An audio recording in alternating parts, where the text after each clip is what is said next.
Inauguration en grande pompe de la mairie de Mataiea avec tous les dignitaires de Polynésie française.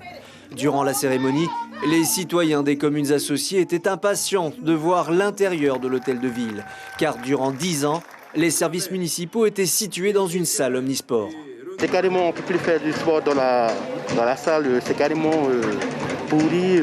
Comment ils faisaient les jeunes alors pour faire du sport? En fait, derrière, le terrain qui est derrière, c'est pas aussi, c'est boueux, tout ça, voilà quoi.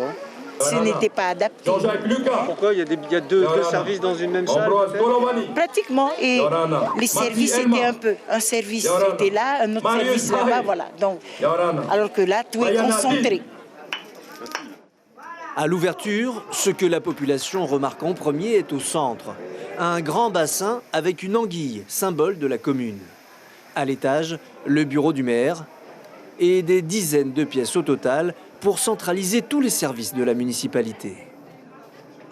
Le service technique se trouve juste à côté, donc ils venaient faire leur demande au service technique. Après, ils étaient obligés d'aller à la salle omnisport pour le règlement. Alors qu'aujourd'hui, tout est centralisé, c'est déjà pas mal. La mairie a coûté 412 millions de francs pour les 10 000 habitants. 60% a été pris en charge par le pays, 13% par l'État et 27% par la commune. Soit 120 millions de francs à débourser par la municipalité. Une dépense légitime selon le maire.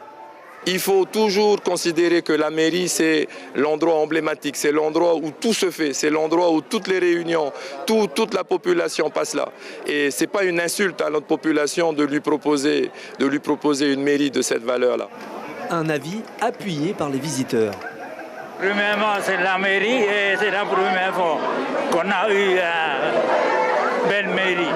Merci à Tawana, ce qu'il a fait. Il a été courageux et puis il s'est démerdé comme il faut avoir des fonds pour construire cette mairie. Mais il ne faut pas oublier que dans le fond, cette mairie-là, c'est la population qui le paye. La municipalité s'est endettée sur 25 ans auprès de l'Agence française de développement. Alors effectivement, autant que la population apprécie son nouvel hôtel de ville. L'information en continu sur Polynésie la première, Internet et réseaux sociaux.